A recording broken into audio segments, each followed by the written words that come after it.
My name was kept at the bottom of the guest list. The expression on my son's face as he saw me enter the wedding hall by myself was the only thing colder than the Oregon weather that morning. There was a kind nod, as if I were someone's distant aunt who arrived without sending out an RSVP, but no embrace or warm greeting. My spouse used to say that ironing the navy blue dress I wore all night was what made me strong. I promised myself that Trevor would see me once more today, not just as his mother, but also as the person who shaped his future. I didn't know. All of my beliefs about my role in his life will subtly crumble on that day, and not with a loud explosion, but rather without my name ever being spoken. A modern event venue outside of Portland served as the venue for the wedding. There are glass walls, native flowers along the aisle, and summer-like lighting. It was silent, oddly lovely. No one from Trevor's side was there to greet me when I got there. I was met and shown to the back row by Blair's cousin, not even near to the parents' table. I never even received one of those ribbons that members of the family wear. In any case, I sat down with my hands folded, my clothing neat, and my heart braced. For the rehearsal dinner, I had prepared a little speech that paid tribute to Trevor and his father. I was not invited to speak. Blair's father took the mic, followed by her sister and two of their college pals. It seemed as though I had never been a part of Trevor's early years, and that I had not been present for his entire trip to this altar. The absence of words wasn't the most painful thing. It was the snatched looks. People seemed to be unsure about my purpose for being there, and perhaps Trevor was as well. Blair's mother once walked by behind me and gave me a gentle shoulder pat. Not a pleasant one, but the type you might give a stranger out of sympathy. The tiny basket remained unopened on the chair next to me the whole evening, even though I had just finished baking Trevor's favorite lemon bread the previous evening, sliced and wrapped in wax paper. I never volunteered, and no one took note. I was unable to locate the moment. I saw Trevor and his new bride dance that evening. They appeared brilliant, youthful, confident, and distant. The wind felt harder than normal when I eventually went outside to call for a ride home, as if it sensed a shift. Have you ever felt less prominent than the waiters cleaning dishes at your own child's celebration? It doesn't sting, I promise. Instead, it falls slowly and quietly, like dust on a chair that has been left vacant. The true tale started at that very moment. I woke up the day after the wedding still wearing the little silver earrings I had picked out with care, the same ones Trevor used to pull on in church as a child. Perhaps it was habit, or perhaps removing them would be like acknowledging that the previous day had truly occurred, but I kept them on. I looked at my phone once again later that afternoon. No thank you, no follow-up, and still no communication from Trevor. However, a group shot of Blair's family grinning, their friends beautifully framed, and Trevor standing in the middle as though he had always been there, was uploaded online. I looked at the faces. It didn't include me. I was completely unaware that it was taken. A little envelope was slipped through my apartment's mail slot that night. The handwriting was his, but there was no return address. There was a dinner invitation and a folded card inside. It seems to have been written by a public relations professional. Courteous, effective, and emotionally cold. He wanted to take me out to dinner with Blair. They wanted to share something with you. I gazed at the lines for a while. There was only an invitation and a reservation, no reference to love or gratitude. Still, I went. It was one of those fancy restaurants that charged like a boat but looked like a barn. They were treated like regulars by the host, who recognized them. Blair was sat already, holding a glass of sparkling water as if it were a precious object. When I got close, Trevor got up, gave me a quick peck on the cheek, and sat down without removing my chair. We placed our order. Little dishes with fancy names I didn't recognize that were locally sourced. I hardly touched mine. Most of the talking was done by Trevor. He began with a lengthy speech on how the world was changing, how he and Blair had a vision, and how land could be used more effectively. According to him, they aimed to establish a contemporary haven, a healing resort, and a space where innovation and nature coexist. After that, he produced the folder. A proposal, thorough charts, business strategies, and color-coded tabs were all included. My name was nicely printed beneath the line on the signing sheet at the rear.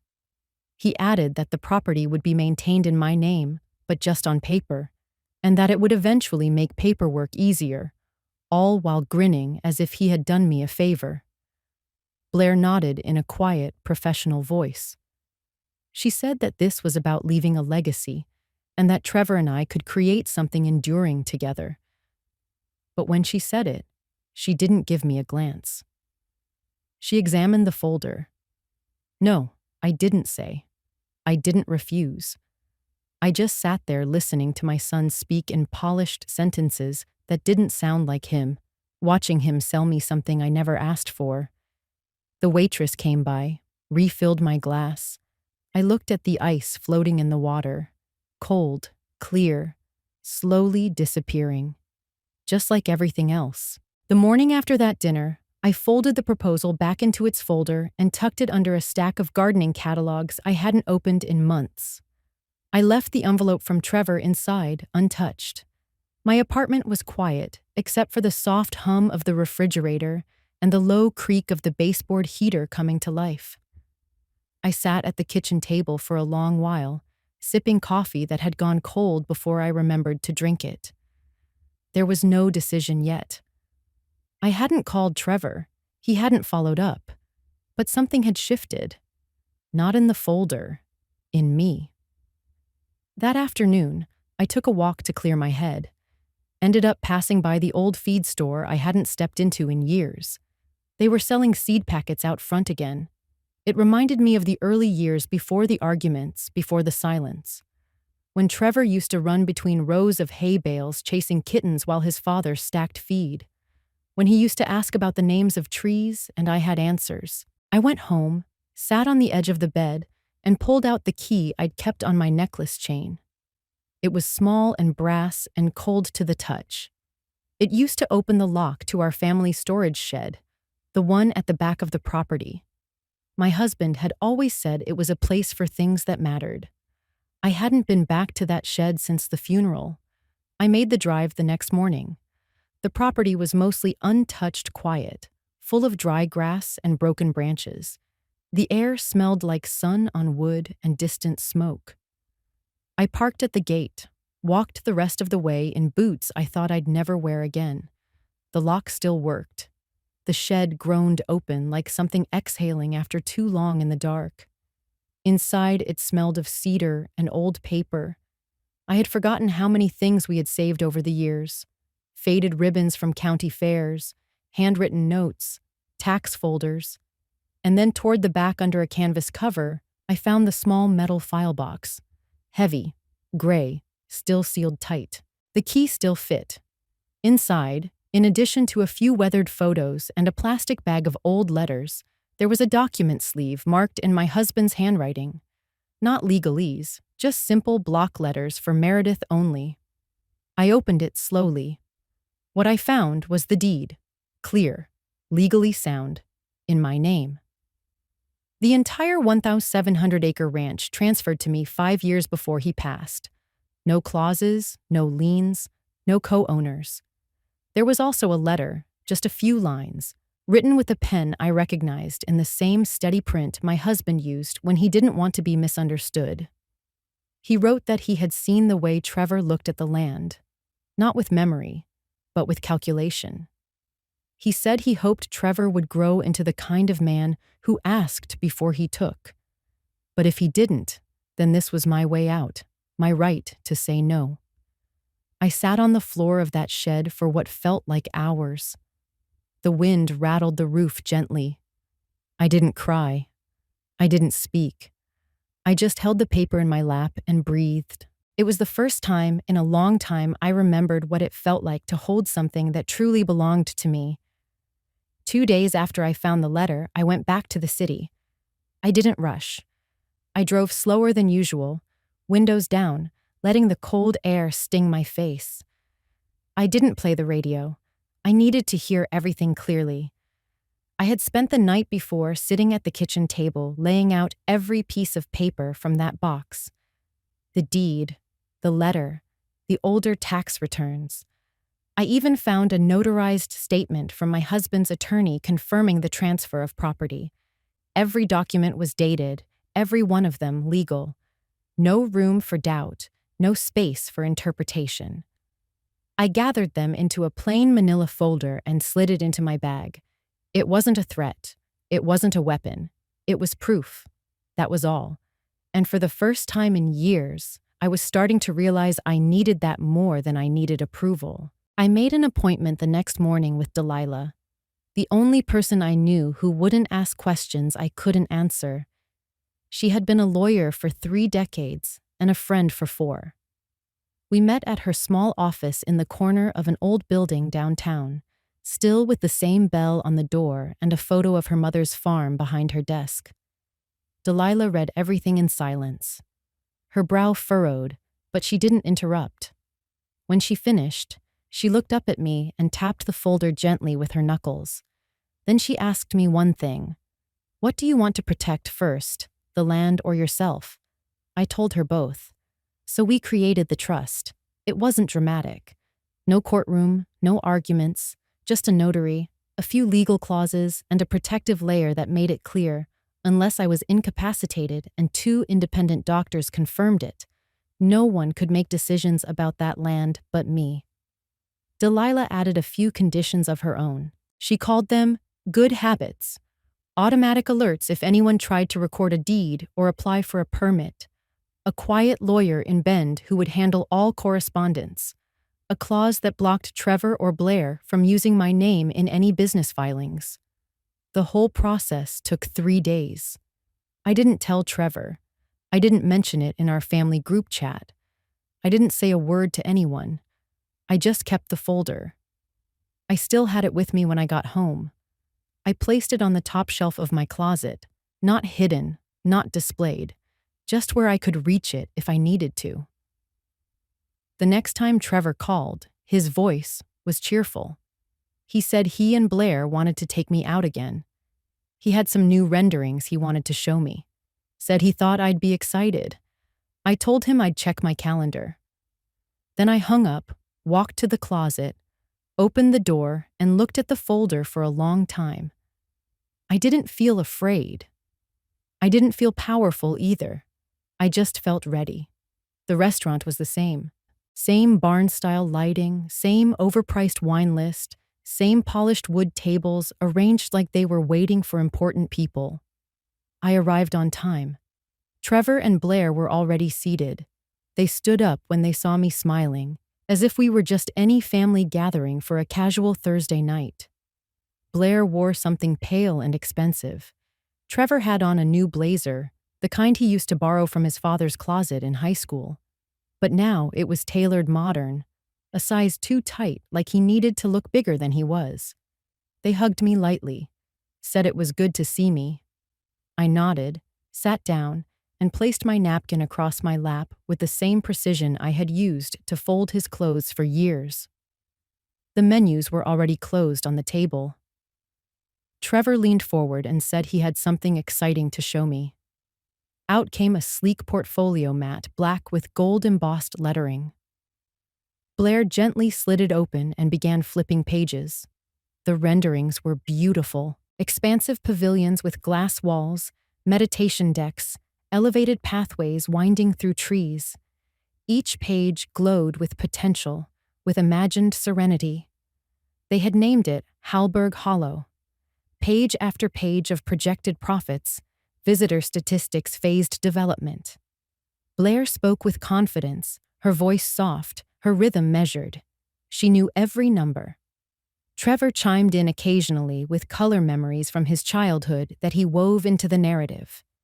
It was polished, rehearsed, and not for me. They weren't showing me a dream. They were pitching a deal. When Blair reached the final page, there it was again, A signature line, my name already printed neatly below it. Trevor smiled, said everything was in motion. Just one piece left. Just my blessing. I didn't say a word. Instead, I reached into my bag and took out a plain manila envelope. Nothing special. No branding. I placed it on the table and slid it toward them. Trevor looked confused. Blair kept her smile. Inside was a copy of the trust document. The clauses, the terms, the limitations. He read it, page by page. No one spoke. Blair's expression shifted first. The crease between her brows appeared before her lips stopped smiling. She turned to Trevor, but he was already staring at the final clause. The one about medical verification. The one that made it clear no one would ever control that land unless I was unconscious and no longer breathing on my own. Trevor closed the folder. He didn't raise his voice. He didn't get angry. He simply placed both hands on the table, folded them, and exhaled through his nose. So that's that, he said quietly. Blair said nothing. I nodded once, gathered and stood. I told them I was driving myself home. Outside, the air was colder than I remembered. The street was quiet. I walked to my car alone, started the engine, and let the silence wrap around me like a coat I had worn before. Only this time, it fit. The next morning, I made tea instead of coffee. Something softer, quieter. I didn't turn on the news, didn't check the weather, didn't reach for my phone. I sat in the kitchen and listened to the kettle whistle until it stopped on its own. The night before was still settling in. Not like a storm, but more like the ground after it's been tilled. I had said very little, Trevor even less. But something in that silence had sealed it. By mid-afternoon, I finally checked my phone. One message, no name attached, but I knew the number. It said you made things more difficult than they needed to be, that was all. No anger, no apology, just disappointment wrapped in entitlement. A sentence that assumed my job was to make things easier for him. I put the phone down and left it on the counter. Later, I opened the hall closet. Inside was a box of old coat scarves, a pair of leather gloves I hadn't worn in years. I reached behind them and pulled out a small set of keys, tied together with faded red ribbon. One of those keys belonged to the cabin. We hadn't used it in nearly a decade, not since the last Thanksgiving before my husband's health turned. It sat on the far end of the property tucked near the woods, where the trees grew thicker and the sun dipped earlier. I remembered the creak of the porch boards, the soft scent of pine that hung in the air year-round. I drove out the next day.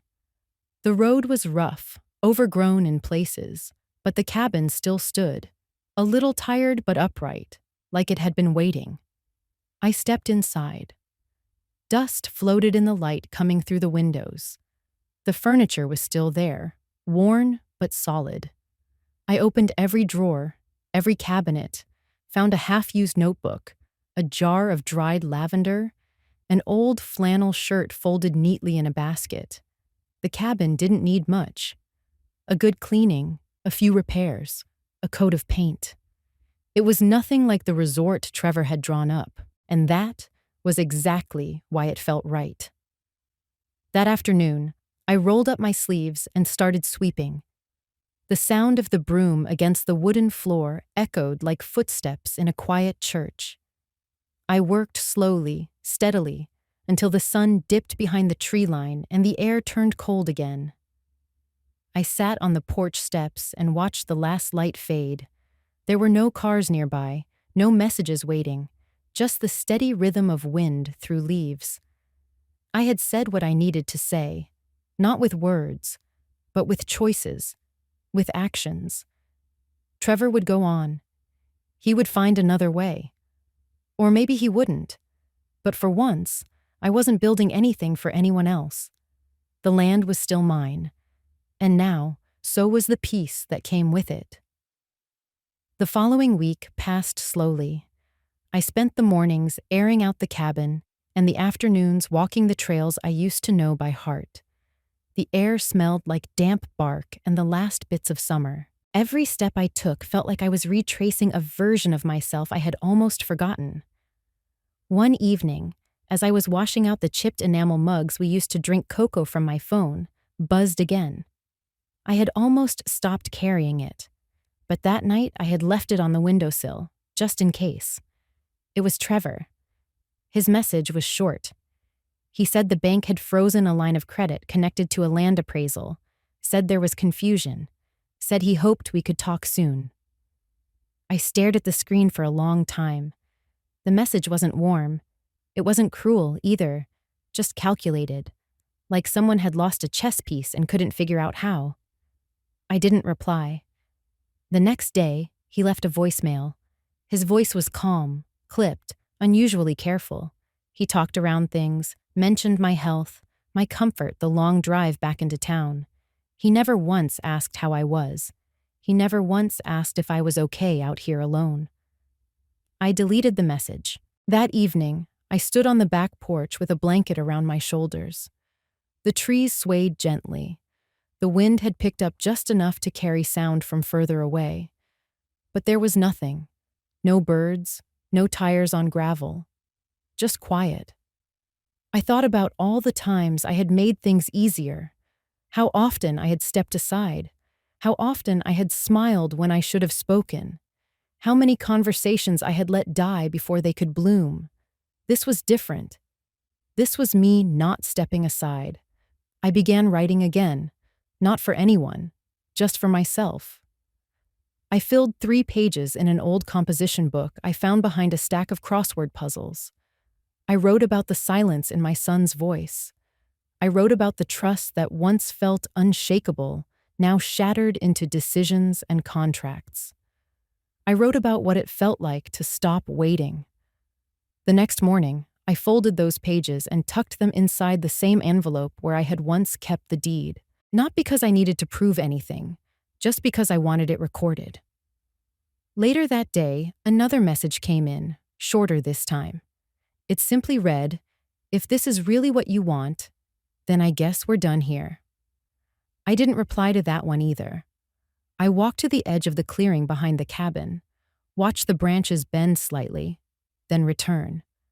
I stood there until the sun dipped behind the ridge, and the whole sky turned the color of burnt copper. There were no words left to say. Not to him. Not anymore.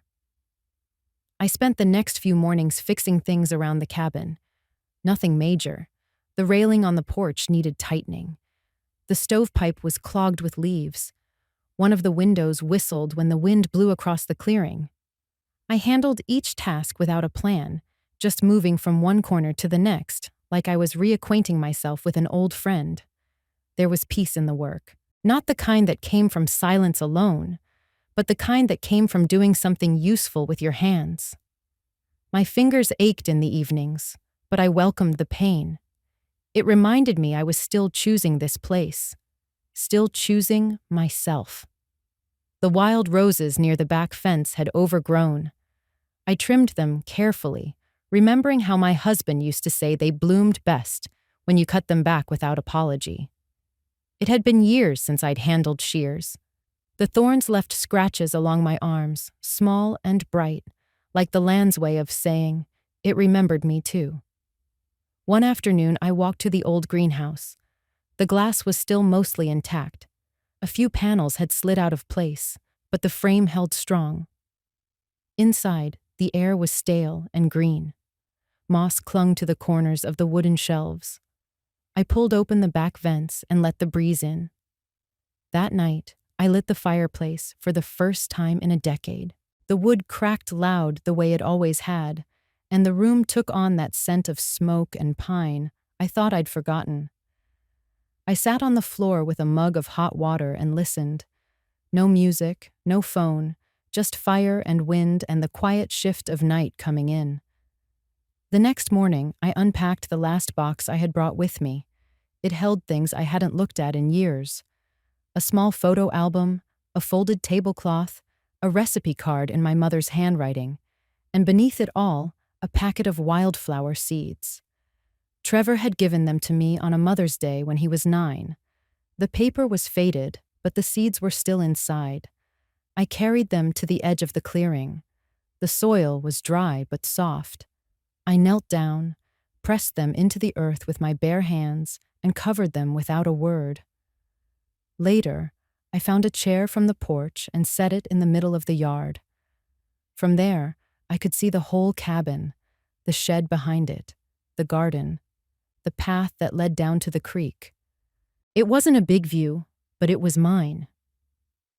I spent the rest of the afternoon in that chair, wrapped in a blanket, watching the light move slowly across the yard. Shadows lengthened. Birds came and went. I wasn't waiting for anyone. I wasn't expecting change.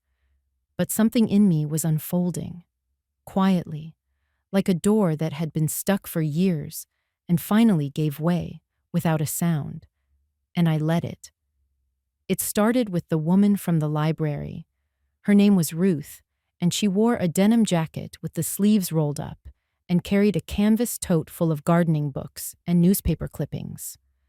We had exchanged nods once or twice in town. But one morning, she stopped me near the community board and asked if I had ever thought about joining a reading group. I said no, but I also didn't walk away.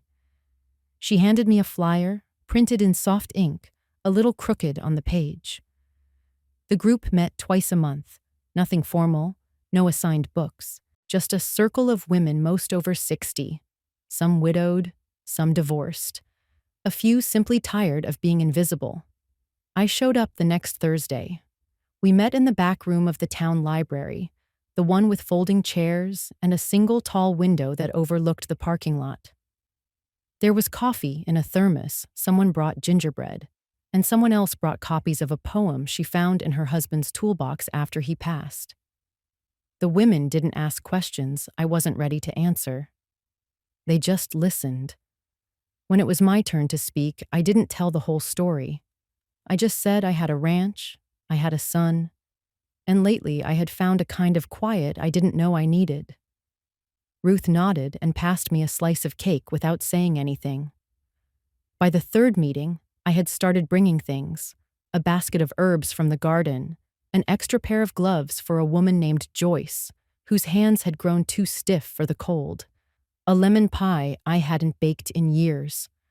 We never introduced ourselves with titles. No one said mother or wife or ex anything. We just were. Women with histories too long to explain and no need to summarize. One afternoon after the group, Ruth walked me to my car. She asked if I had ever considered teaching a workshop. Something simple. How to grow basil on a windowsill. How to dry herbs for winter. How to cook with only 4 ingredients in a hot plate. I said I would think about it. That weekend, I cleaned out the side shed next to the cabin, hung some old pans, washed the secondhand kettle, cleared space on the shelf for jars. I didn't advertise. I just told Ruth, and Ruth told everyone else. The first morning, 3 women showed up. We made soup, talked about soil, sat on the porch afterward, wrapped in shawls and holding warm mugs. I didn't feel like a teacher. I felt like someone who had remembered how to belong. Later that evening, I stood in the doorway and watched the last of daylight settle over the field. I thought about all the years I had spent waiting for someone to invite me in. This time, I had opened the door myself, and there were others who walked through it with me. It was late October when Trevor showed up at the cabin. No warning, no message. Just the sound of tires crunching gravel and a car door closing too firmly. I had been in the shed rinsing out glass jars when I heard it. I didn't hurry. I dried my hands on my apron, placed the jars back on the shelf, and walked out into the yard. He was standing at the edge of the clearing, same stance as always, hands in his pockets, jaw-tight eyes darting around like he was deciding what version of himself to bring forward. I didn't invite him in. He didn't ask. We stood there in silence for a few seconds before he spoke. He said things hadn't been easy lately, that the financing for the project had fallen through, that Blair was staying with her sister for now. He didn't offer details, and I didn't ask for any. He said he had made mistakes. Then he said something I hadn't expected. He said he blamed me, not for the trust or the land, but for how he had turned out, for making him believe that things would always be there for him. That love meant sacrifice without limits. That family meant protection, no matter the cost. I didn't respond right away. I looked at him standing there, a grown man still trying to make sense of the version of his life that didn't belong to him anymore. He looked tired, not just in his face, but in the way he carried his own name. I told him I had done what I could with what I had.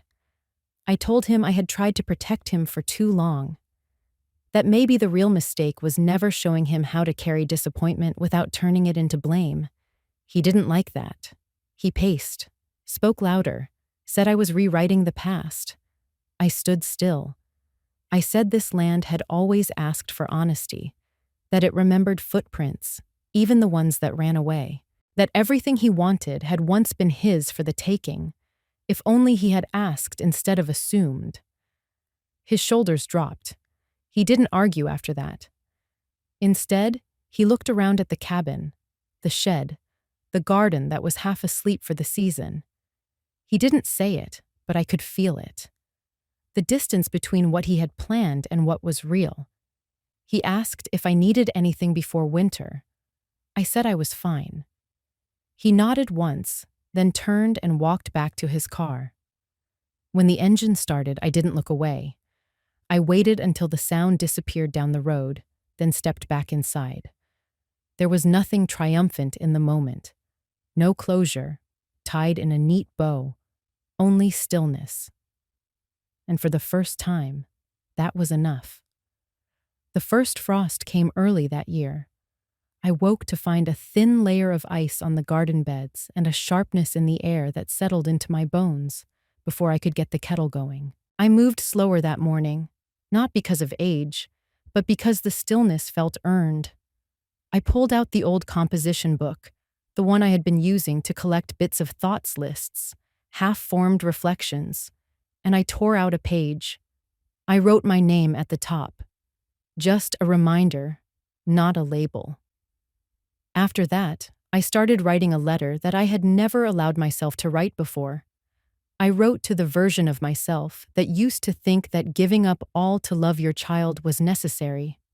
The lady who had repeatedly swallowed quiet because she believed that tranquility was more important than the truth. She had given it her all, but she deserved better, I reminded her. Not from Trevor, from her own self. I assured her that wanting attention was not a sign of weakness. That disappointment did not have to become humiliation, and that self-respect was not pride. She has created a genuine life, I reminded her, with her hands, her perseverance, and her time, that she was the reason the land had flourished, not the land's generosity, and that her value had never rested on praise, regardless of how silent the world had grown around her. When I was done, there were no tears. There was no dramatic pause. I felt a tiny release in my chest, as if oxygen had been denied space for too long. After folding the sheet, I placed it inside the envelope containing the deed. It now sat next to old pictures, messages from my spouse, and a dried petal from our first joint rosebush planting.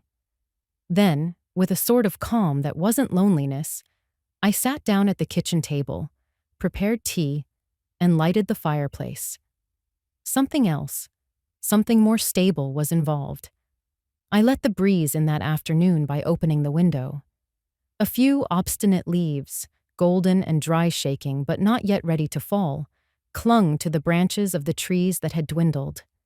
I knew how that felt, and I didn't try to correct it for the first time in a long time. The windows let in just the appropriate amount of early light.